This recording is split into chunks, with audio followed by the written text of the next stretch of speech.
Sarah with a Happy Hootie. We have a lot of trees that we've had planted out front of our house to try to block the road noise and give us a little bit of privacy at our house.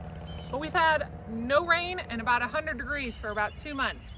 Quick way to find out if they're just maybe in shock or if they're dead is to get a coin or a key and just scrape the inside of the trunk to see if it's brown or if it's green.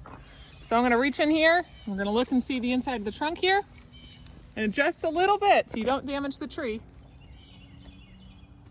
So that should be green if it is alive. So that is telling us that it is actually dead down at the base of the tree. So this tree will have to get removed.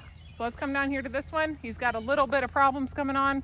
So let's see if he's gonna end up being dead or if it's still alive down here at the base as well. So that one's green. You see that it's green? That means that tree is still alive. This is just a quick way that you can find out if your trees are dead or if they're alive. Please like and subscribe.